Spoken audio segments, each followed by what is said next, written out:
And welcome to episode 5-1 of Ripping the Rack podcast. I don't even know if this is recording. It says it isn't. Hi, Tim. Okay. Everything froze on me and then it all came back. It says that Tim is recording the call. So, Tim, hey, bud. It's Hey, just buddy. us today. It is. Due to unforeseen circumstances. Yes, Marky is in mourning after losing the Necco Devils yesterday and can't be with us today. In all seriousness, it was. In all seriousness, folks, yeah. that's what I'm joking. He had a personal. We'll just leave it at that. Matter to attend to. Yes, and he's doing that. Yes, personal family matter to attend to. But we carry on. And we carry on. How are you, buddy? I'm good, dude. How are you? I am one half of the one half Triforce a leg of the Triforce. We can't do that this time. Right. So we're gonna have to be one half. We're gonna have to be. We're gonna be 2/3 of a tripod minus a leg. So we each absorb a part of that leg. So we're a bicycle? So we're half. So we're a biped. So we are the dynamic duo this week. I'm Tim. That's Brian. It's Ripping the Rack podcast. Or I can be Tim and you can be Brian. Whichever works, buddy. That's it. How you been? Putting flooring in my house. That's fun. Nice. The videos on Click and Lock, while I understand not super hard, they make it look a lot easier than it actually is. Because if you even get one little shaving from when you're cutting this flooring in that groove, it will not lock. Yep. And God forbid if it's out of line just a bit. But anyways, yes, I got about half of my house done. That is good news. And I've done the Pergo flooring before. I helped my brother do it once, and it's cool, but it's a pain in the ass. Yeah, we went with luxury vinyl plank. Yeah, I mean it's similar. Yeah, the tongue and groove. Tongue and groove, click and play, or click and something or other. Click and lock. Yeah. So what's up with you? Anything new with you? How is Lawrence? So Lawrence is better. We had a That's Larry the cat, for any of you that don't know. I've never met Larry personally, so I prefer to call him by his formal name, Lawrence. Until I meet him. Until you meet him. And then I can call him Larry. So as many of our listeners know, it's been about a month to a month and a half since we had to put our beloved Mookie down. Big ups for Mookie. Still struggling with it, but that's okay. I had as Angie says, I had a unnatural attachment to the cat, and the cat had an unnatural attachment to me. We were kindred spirits. That's right. And so we got another. You were his human. I was his human, and he was my kitty. Mm-hmm. So we got Larry. Well, he was Smokey, and I just didn't like the name. So he's just like, well, what do you want to name him? And I kind of looked at him, and I was like, Larry. And she's like, I kind of like it. It's just stupid enough that it kind of likes it. Not that Larry's a stupid name. No. Just random cat name. I mean, okay, let's face it. Animals with actual human names, it's kind of weird. Like when you have a dog, it's like, oh, what's your dog's name? And you're thinking like, oh, is it Brownie or Chocolate? Chuck. Oh, okay. Okay. Come here, Chuck. Bob. Yeah. Like, what's your dog's name? Richard. What? Huh? So, like, there are some people names that, like my name, you couldn't name a dog Tim or Brian. It just wouldn't. Like, come here, Brian. Like, actually, you could, because Family Guy. True, but it's just that. You know what? My next cat, his name is Brian. Okay. He'll be your namesake. Welcome to Weird Pet Thoughts with Brian and Tim. This is a bowling podcast, right? This is. So, long story short, Larry is about a year old and was relinquished back to the shelter because they said he was really aggressive, and we went to the shelter. He just wants to play. Well, we were at the shelter, and he like immediately came up, and I like picked him up, and he cuddled right up and in and purring, and I'm like, "What the fuck is this aggressive shit? Like what?" And we brought him home, and he was cool. And then as he got more comfortable, we got more aggressive. He got to be a dick. He got to be a dick at times, but then question. Yes. Does he have his nuts? No. Okay. Well, No, they took care of. They neutered him. So, which is responsible pet ownership. what we have figured out with Larry is two things. One is he's very high energy. So when he's in play mode, he is ultra aggressive. So you have to play responsibly with him. Like I have a laser pointer. I will run that cat all over the place. And it's funny as hell. And I'm getting his. Does Luna and little kitty watch him and be like, they don't like him. Oh no. Well, I shouldn't say they don't like him. He attacks because he wants to play.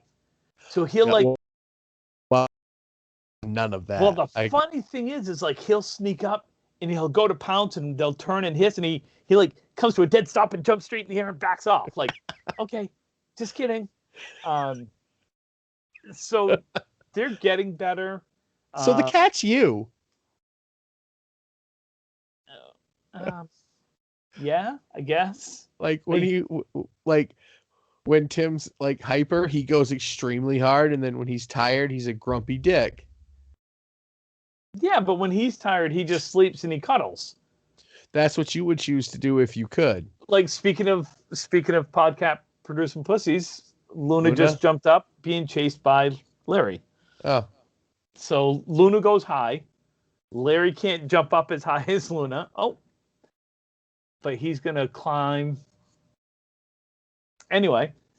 So, nice 7.5 minutes of bowling. Yeah. Let's talk bowling. So, Necco doubles, New England knockout. Congratulations. Congratulations to the Dan winners. and Keith. Also, I'll say congratulations to Mark and Jeff for runners up. Yes.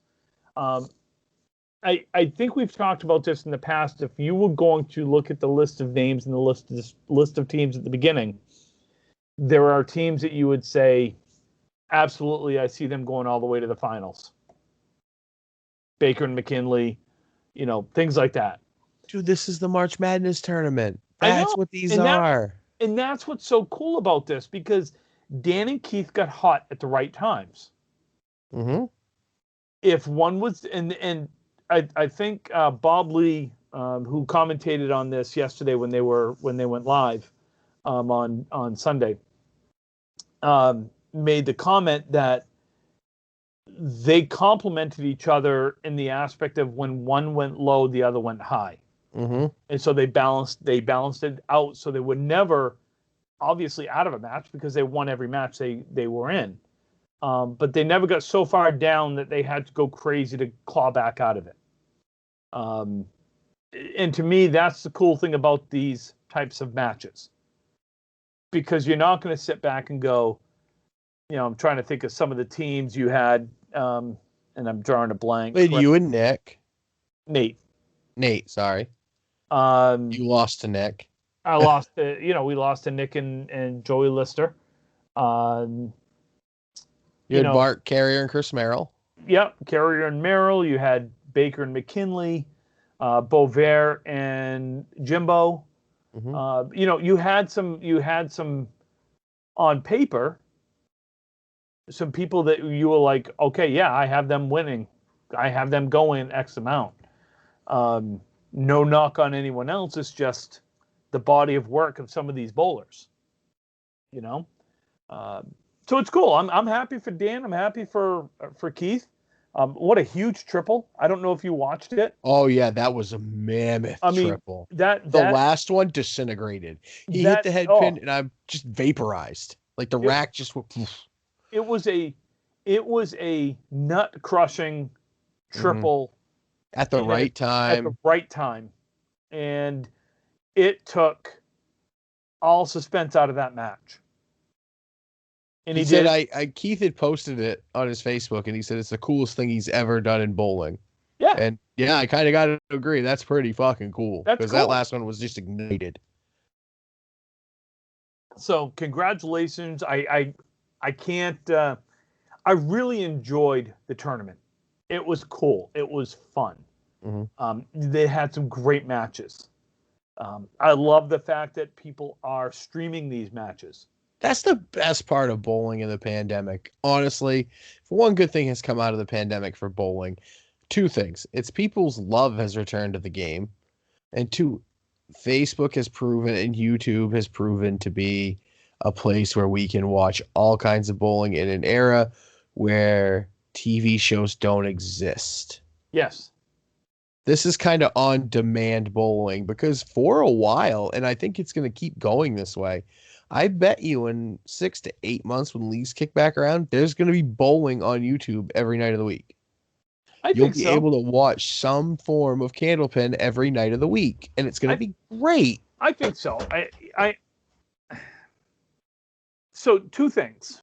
One, we will hopefully in the next couple of weeks. Well, it'll be a little bit. We'll have a show up. Yeah. We have the SD card that Rusty at Stars and Strikes gave me from the last tournament. It's already on Facebook, but we're gonna put some sizzle to it. Yeah, we're gonna pump it up a little bit. We're gonna turn it into a little bit of a version, trial version, so to speak, of a YouTube Candlepin bowling show. So pretty excited about that. I'm trying to think of what's going on. We have 1 freaking year anniversary coming up. That's right. I cannot believe this is episode 51. It is. And you know what comes after episode 51? The big 1 year. Vacation. 1 year. For you and honestly, for the show. Yes. We're going to take a week off, folks. We got a lot going on. Timmy's going on vacation. I have an insane amount of stuff going on personally. So we are going to take a week off. We are. So we will be on this Friday. Most likely will be Marky and I carrying this Friday. Brian's got some things to take care of the rest of this week. And that's okay. We all have a life outside of here. And then next week, there will be no Tuesday bowling show, and there will be no Friday, Fun Friday edition of Ripping the Rack podcast.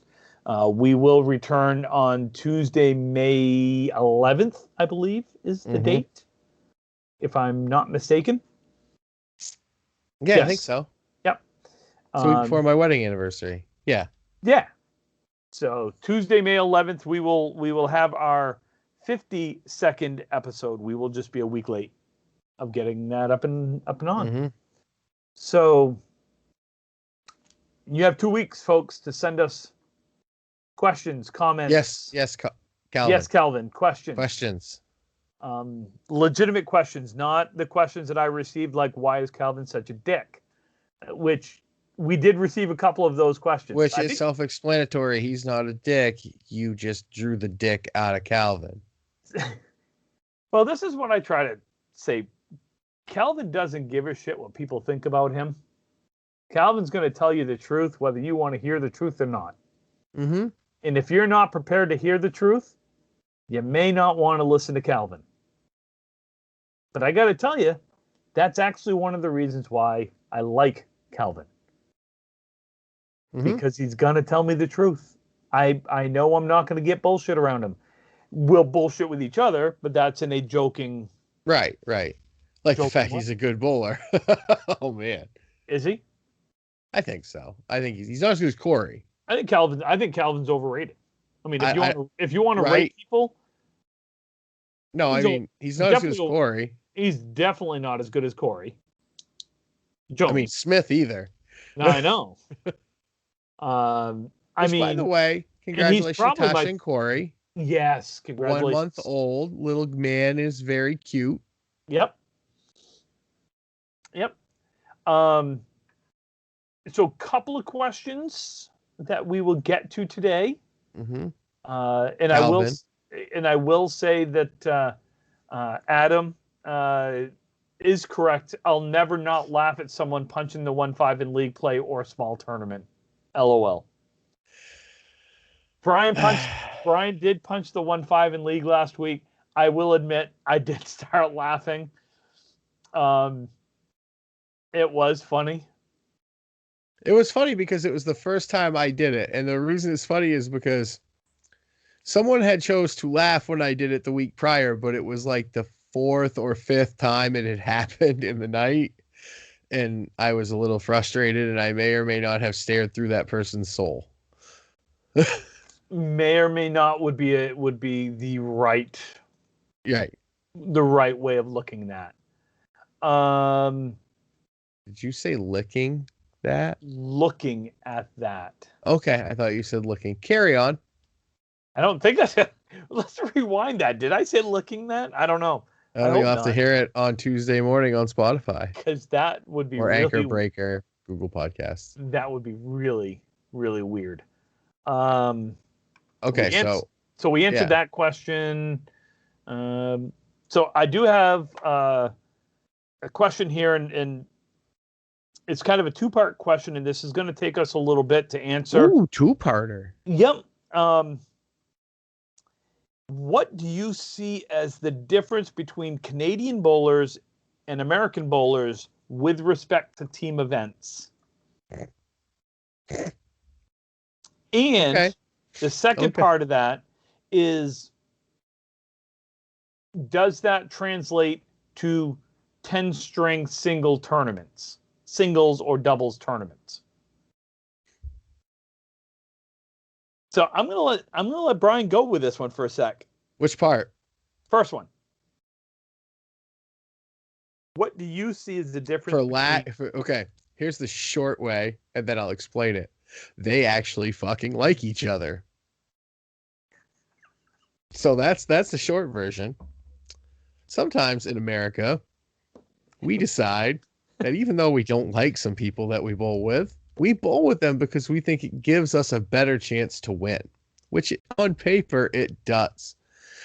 Then, and this isn't anybody. This isn't like people might be laughing because, oh, Brian's telling personal stories. No, this is just how it happens. And I've seen it happen to a lot of teams. So just let me drop not wisdom, but just my thoughts on everyone for a minute. So you get a whole bunch of super bowlers to bowl together. You think, this is great. Then you get there Sunday and you have your first team meeting and you talk lineups, and all of a sudden people start saying where they want to bowl. And you're like, well, not everyone can bowl where they want to. Oh, okay, well, this is going to be weird.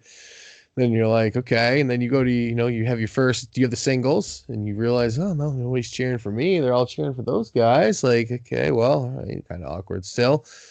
And then as the week goes on, by Thursday, when you're fighting for a playoff spot, because you absolutely all hate each other, there's one person keeping score and one person bowling, and the rest of the team's gone.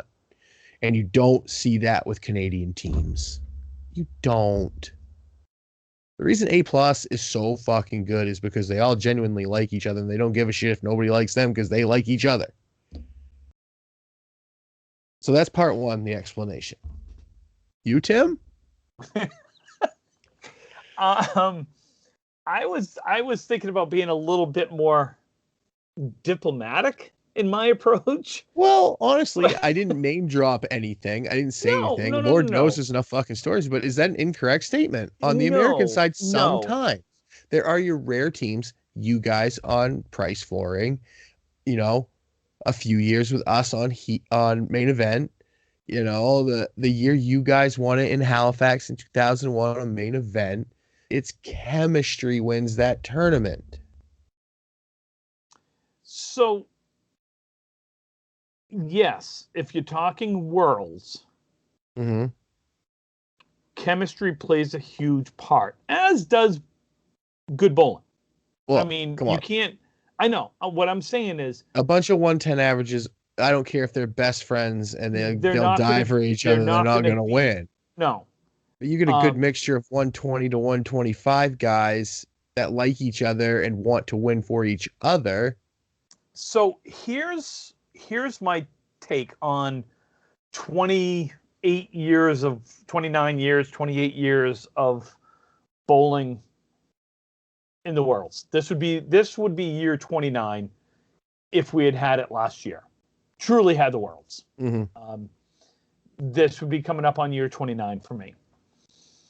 I have bowled on some teams where we had some great bowlers, individual bowlers. Don't get ahead. Don't get ahead Absolutely, of the next part question. absolutely suck as team members because they were about their individual stats, and that was it. Now, that will get you to the playoffs. It will, but it's not going to win you the tournament.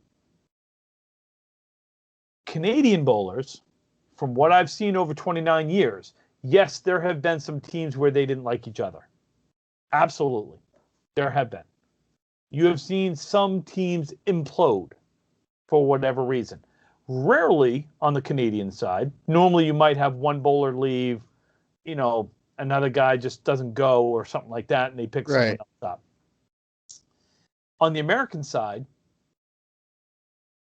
teams are imploding left and right all the time. And a lot of time it's not even competitive ability you get kicked off for. No, sometimes it's because you're a dick. Sometimes it's because, They're a dick. sometimes it's, you get I want to bowl with my friend. I want my friend on the team because that's how it is. So we're gonna let you go. I know my friend's only a 110 average and you're a 123, but good luck on your next team. That doesn't happen too often in Canada. No. With Canadian teams. It does. They all do want to bowl with their friends and everything else. Mm-hmm. It happens. It's only natural to want to bowl with people you like. Okay. I will speak for myself. I have left a few teams on my own accord. I have been pushed out the door on a couple of teams, not on my own accord. Okay. It is what it is. You would have been better off just saying, hey, look, no hard feelings. We're going with someone else. Okay, thanks. We'll talk later. Bye. We'll talk later. Instead of the way it's happened a couple of times where you find out through the back door and the other way around. And Johnny told Ray, who told Johnny, who told Jimmy, who told Doug's dog, Billy, who barked it to Larry. You know what I mean? It's like, be a man. It's okay. I'm a big boy. Or woman. Or woman. Well, I'm talking. I can't speak for the women's teams because I know it's kind of a shocker, but I've never bowled on a women's team. Surprise. One of the last times I was looking for a team, our team imploded. Most people know the story. And I'm not going to go into detail on it. It just went a different direction. I reached out to a few people, and I had a few teams reach out to me once they found out. And I had a team of people that I thought I was friends with, and reached out and said, hey, look, I'm looking for a team. Don't know what happened, blah, blah, blah. Well, they talked about it and decided that they didn't want me on the team because they weren't all about the high average bowlers. That was the reason why I was given. Fair enough. Then why do you go? Look, fair enough. They're a good team. I'm not going to say who it is. We're not going to go into detail. Right. No need. No need. They're a good team. They're a good group. There are a good group of guys. But the biggest thing right there is, from what I've seen from the Canadian bowlers and American bowlers, is number one, you don't jump around as much on the Canadian side. So they have longevity and they have teams that stick together over a longer period of time. And when you stick together over a longer period of time, you develop chemistry. Chemistry is not an instant thing for the most part. Okay.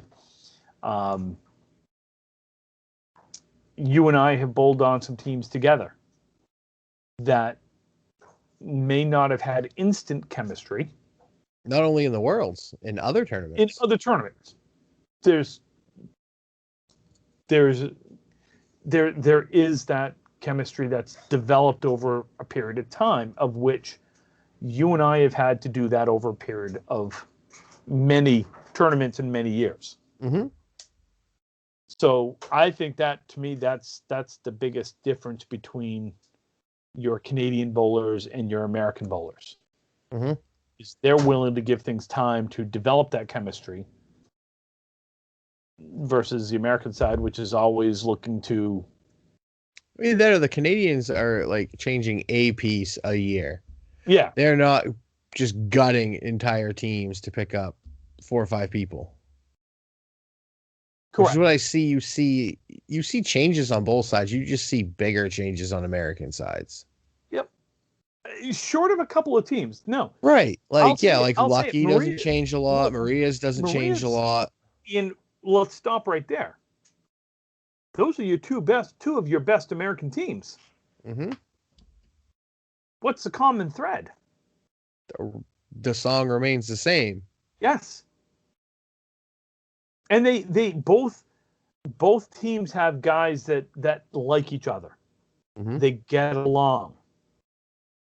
Most of them don't give a shit what others think about them. Right. They're just there to do a job. They're there to knock over more pins than the other team every match. Yes. That's kind of what you're supposed to do at that tournament, right? So think about it now is, excuse me, you take a team like Lucky Strike that has had the core together now for 8-10 years, maybe a little longer. But let's just call it 8 to 10 years. And by core, meaning they've had 6 or 7 of the same bowlers bowling together. What happens is you now have these guys also bowling with each other on Friday nights. Again, pre-COVID, bowling on Friday nights in the Pro League. Bowling doubles together, Pro Series events. Pro Series events, NECO events, bowling together, things of that nature. Hell, you even have guys that take long weekends and go as a family places with other people. You get Craig and Bobby who play fantasy baseball together all the time. Correct. Right. It's at that point it's more so there's no denying the talent on those teams, right? You know it's trust, and it's not trust that you're going to trust someone to make a shot. You're trusting the people that come up with you and bowl with you, that they're taking it just as seriously as you are. Correct. So how many times have you been on a team where you're up bowling, the match is relatively close, you make a big shot, you're all excited, you turn around, and you've got 1 or 2 people. Because 2 guys are gone to get beer, 1 guy's gone to smoke a butt, you got another guy that's just wandering around. Hell, we had 1 year, 1 guy just left. Screw it, I'm gonna go cash a lottery winning ticket. Oh yeah, I remember that. He drove like 4 towns away to do that. Yeah. It was like an hour away to cash a ticket in the middle of the tournament. Yeah. Well, money. So you want to know the difference? Take a look at your best teams. They're not just put together. No. They're not. They're put together over a period of time with the same core group of bowlers. And that's what you see on the Canadian side. If that tournament in particular is not, it's 150, 75% of it is won in those lanes that week. The other 25% is won over the year with talking to your team. You maybe have a barbecue, you have team meetings, you have your group chat, you bond. And that's the other quarter of winning that tournament is chemistry on top of competitive ability. Mm-hmm. But it's a whole lot easier to have faith in your teammate when you're like, hey, I know that dude is up there and he's not drunk because he gonna drink tonight, but right now he's sober and he gonna make that 9 drop and I don't have to worry about him making that. Yep. Or I know I don't have to worry about him throwing that pin away or pins away or whatever it is because he's pissed off that he missed a shot. Mm-hmm. Because he personally won't do that to his team. That is what I'm talking about. Holding yourself accountable for your actions during that week. That's who I want on my team. I am the first one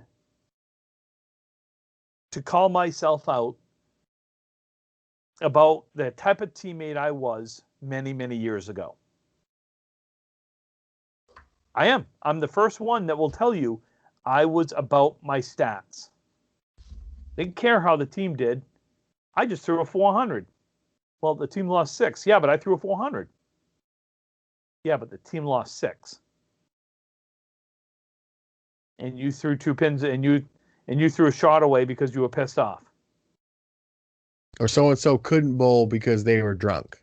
Or so-and-so couldn't bowl because they were drunk, because they were high on something. I mean, or they were pissed off, so they went and left and drove around for 2 hours, which I've been a part of a team where I had someone do that.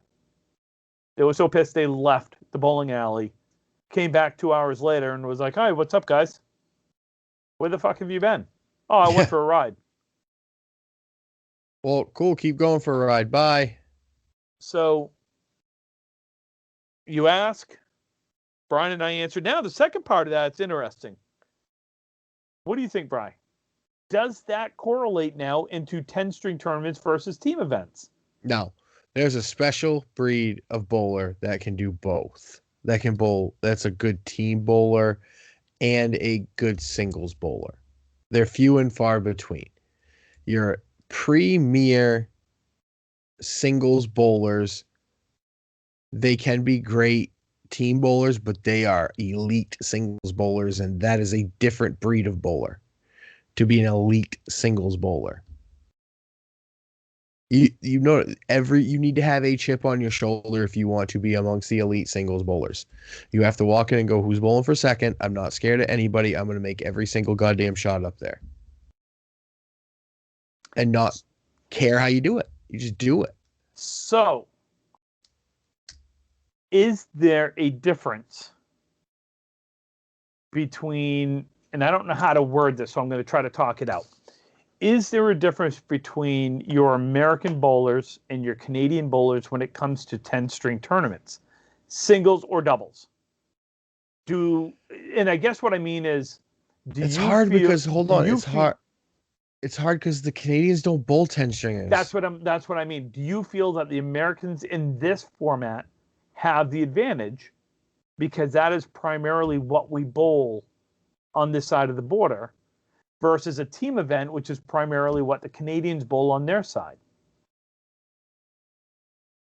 No, because I think you've seen when the elite guys come down from Canada for the Easter, they do fairly well or they win. Pollock came down and he won it. I mean, there's a guy that has numerous team titles. He comes down, he bowls. I think he went over 2,600 and won it. I think when you get that good, when you're in that upper echelon, like, you and Surratt, and even all time like Tommy Olston and Peter Flynn, and Nate LeBlanc and guys like that, and Tony LeBlanc, and all that elite group in the worlds. When you get that good, it's just when you bowl singles, it's different. Like even you have a different mode when you bowl a 10 stringer than you do a team tournament. I'll agree to that. And that's what makes people elite singles bowlers, is they have a different gear when they need to bowl singles. Just like what makes not necessarily be a good singles bowler, but there are guys that aren't good team bowlers, but they're amazing doubles bowlers. I know guys that bowl their ass off in the Can-Am, and they're not necessarily good in a marathon format, but they bowl doubles great. But here's my question, though. Do they bowl doubles great, or mixed doubles, or whatever you want to call it, because they have a partner who, A, can carry them at times, or that are there to cheer them on? Here's your prime example. You bowl with me every week in league. Mm-hmm. When do I hit the head pin better? In league when I'm bowling good, or bowling with you in a best box when I know I don't necessarily have to make everything? You've seen me hit the head pin probably like 20 times in a row in a best box, knowing that I don't have to make a shot. Yeah. You bowl doubles better because, at least in my opinion, it takes some pressure off. Especially in a best box format, but even in a doubles format. I would say it also depends on who you're bowling with. Because I have bowled with the best of the best as in doubles, and I have bowled with people that aren't as good. You bowl with me, it's okay. You can say you, Brian. No, I'm No, I'm not gonna say anything about it. I was just joke. But continue. I mean, it's true. Oh, I know. You continue. I tend to put when more pressure. Yeah, when in Rome, do as the Turkish do. Isn't that how that goes? Yeah. Was it over when the Germans bombed Pearl Harbor? Forget it. He's on a roll. I will put more pressure on myself if I know that I need to carry the team. But that's that gear, and that's what makes somebody elite. You see, so it's the 1% of bowlers have a dial, and it's okay. What am I bowling today? Oh, it's Worlds Week. It's Monday, singles mode. Okay, now we start Tuesday, team mode. All right, what am I bowling in a couple weeks? Oh, Pro Series doubles. Okay, double mode. And they make everyone around them better, or they are better than everyone because of their mindset. And that's your 1% of bowlers that are that good. They can do it all. They just do it. They're good at everything, but in different ways. Okay. Well, let me ask you this question then. So we were asked, and I don't remember answering this. You say we did. I say we didn't. Who the hell knows at this point? Because so let's just rehash it real quick. So I'm going to rehash it because this kind of leads to this question. And Will Damon, thank you for sending this question, by the way. What's more important when wanting to raise your average? Actual lane time in practice, or mental fortitude and confidence? And if there was a formula to successful average raising, what would it look like? So the second part of that is extremely personal. I think it's tailored to everyone. I think it's like a fingerprint, or it's like a performance plan. The first part, I think the answer is yes. I think it takes both. And I'll tell you, in my personal experience, the more lane time I get, I don't think going up and bowling by myself helps. I am a better bowler when I'm confident. I get confidence by bowling in matches and practicing in leagues that way. I'm a streaky bowler, and when I start to bowl good, I will bowl good because I'll get confident. And instead of thinking, don't miss the 9-pin drop, you're like, okay, make this and move on. I think when you bowl enough, it snowballs. When you start to get that confidence, you have a good league night, it carries into a tournament, it carries into your next league night. All of a sudden, you've thrown 380 or better in like the last 4 weeks of your league. You've placed, you cash in, a couple tournaments. That okay, now you go through a big 400 in a league. Now you start rolling out. Now your bad nights are 365. Your good nights are 380. Your great nights are 420 because you're confident. Well, no, because you're confident and you're bowling a lot more stuff because you're confident. So you're getting more reps. I think it's a lot of everything, but it's confidence. So it's like golf. Let's face it, that if you step up there and you don't feel comfortable with that golf club in your hand, what happens when you swing? Hit a bad shot. Yes. What happens when you get up there and you just don't have a good grip on the ball and you're like, I shouldn't go. And then you go. Yes. So, Will, thank you. Thank you for the I know question. That was a tangent. I'm sorry. No, that's okay, because I think if you're looking to, here's what I'm going to say. If you're a 100 average bowler and you have potential to be a 110, and then you have potential to be a 120, it's how do you make those scratch everything? Well, here's what I'm going to tell you. There's a difference between a 100 average bowler that's on their way up and a 100 average bowler that's on their way down. You will find out in one tournament. Yeah. You will. Your mental capacity.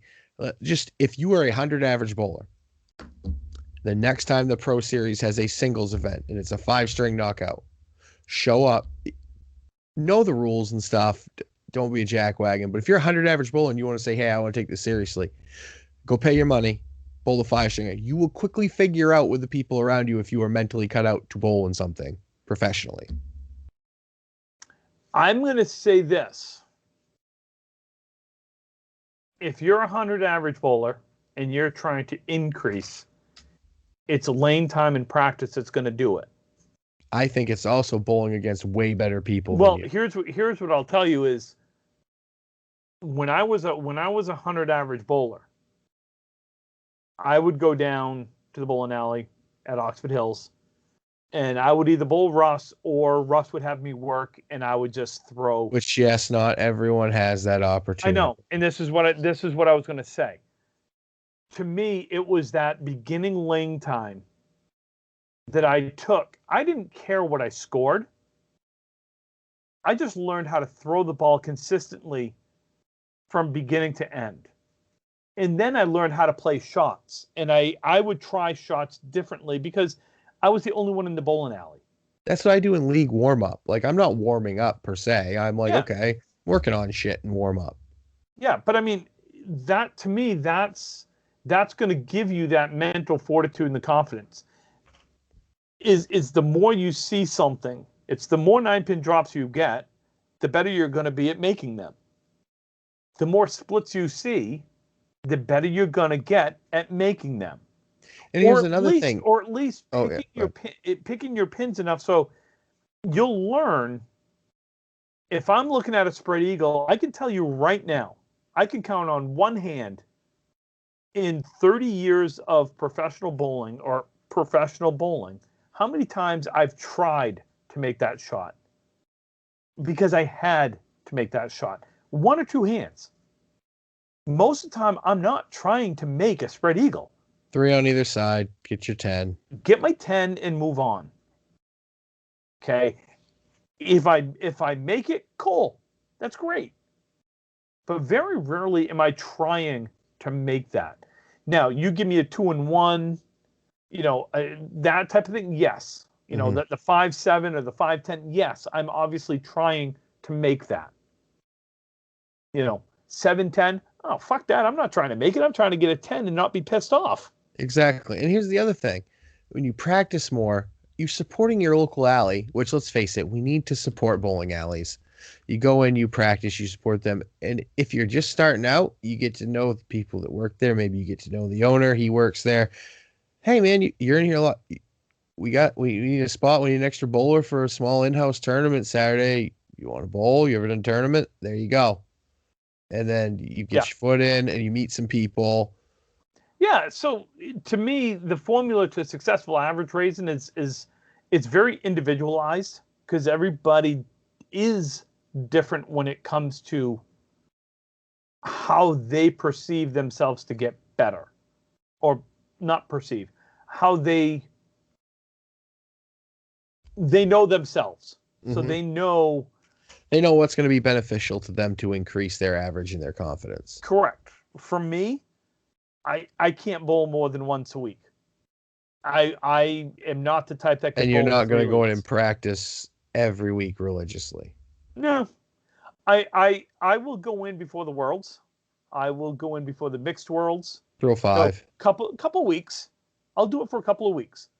And all I'm trying to do is I'm not trying to raise my average. I'm just trying to get my muscle memory back And also stretch the muscles out again so you're and not stretch. dead ass sore Yes, after one day.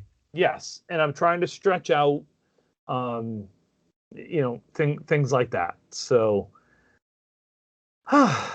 good questions, folks. You know how you get better too? You bowl and stuff like what Cole does on Friday in Bangor. Random draw doubles. Yep. Or you stick around after bowling and bowl with guys dollar box, quarter a box. You bowl dots. Yep. It's that shit that makes you better, and it makes everybody better because you all bowl more. And you enjoy bowling. I'm a big fan. Now, I didn't do it. We obviously didn't do it this year at all. Thanks, COVID. But sticking around after bowling, I didn't do it a lot. But like I would bowl Jay, would bowl $5, one string. We might bowl a quick 2 strings, something. Put a little bit of money on it, just to give yourself a little something, something. And then you get 2 or 3 people stick around. You get some of the young guys stick around, and they're like, this is kind of fun. I will say at Oakland, we have a good group of younger guys, not young guys, younger guys, mid to late 20s, early 30s that like bowling. Yep. And are getting into it. And this goes for women too.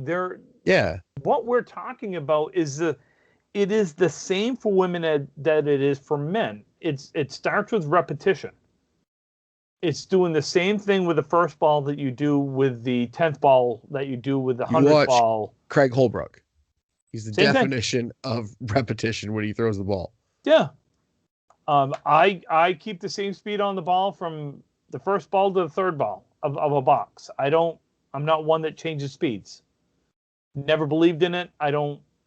I can't because it affects how my ball travels down the lane and where it hits. Yep. So, folks, we're gonna wrap it up for today. Thank you once again for supporting us for this past 51 weeks. What a crazy wild year it's been. From you got Brian's basement to Tim's big cat sanctuary outside. To COVID scares, to no bowling, to kind of bowling, to we covered it all. We did. And thanks for listening. We appreciate it. And we've grown. I think the show has. We added a leg. We grew a leg. We grew a leg from Massachusetts, nonetheless. Yep. We had some interviews. We had some guests. We will in year number 2.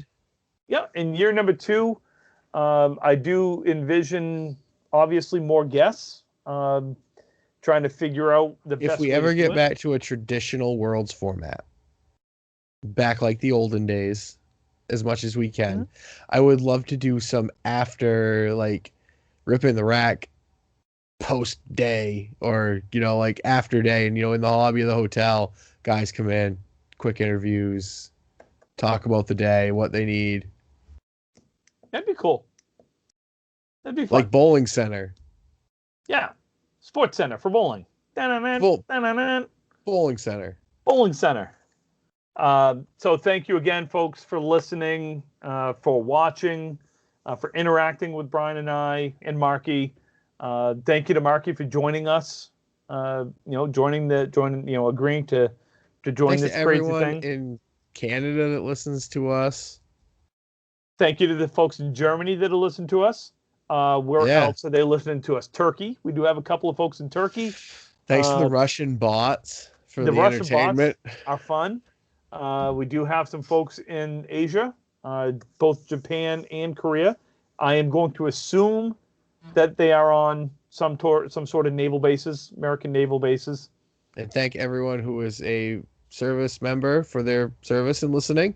If they're listening. Absolutely. As usual, folks, you can still reach out to us at rippingtherackpodcast@gmail.com. We'll get back to you in 5 to 10 business days. Yes. We appreciate it. You can find us on Facebook and Twitter on Ripping the Rack Podcast. You can find Brian and I on Snapchat. You can find us on Twitter. Soon to find us on Instagram. You will not find us on OnlyFans. Check out our Twitter, both Ripping the Rack and Tim and I's Twitters. Yep. And Brian, where else can they hear us? Well, they can hear us on Spotify, iTunes, iHeartRadio, Google Podcasts, Anchor, Breaker, and wherever else they listen to their podcasts. And Angela Habs do suck, just so you know. Yes, for probably the 51st time in Ripping the Rack podcast history, the Habs do suck. Yes. And just so they are aware, all the Montreal fans, goals and warm-ups don't count. No, that's Toronto. That's your Maple Leafs. Well, no, my Maple Leafs. I'm a Bruins fan. I know that's the Maple Leafs. Well, it goes yours. the same. Oh, it goes the same for that toilet seat team too. Yeah, that's true. That is true. So thank you guys. As a reminder, we will not be on next week. Enjoy your reprieve from us. Enjoy your week reprieve. Listen to us this Friday. It'll be Tim and Marky. Tim and Marky, we will be talking. I believe our top 10 list is funny people. Brian will get me his list. I will. Yep. Thank you. Yes. And I will, if you want to add any notes to it, that's cool. Something I will make sure that gets on there. My people will email your people. Yes. Yeah. Get your people to my people, and my people will get it from your people. Sounds good. So thank you all. Appreciate it. And we'll see you in a couple of weeks. Good fight. Good night.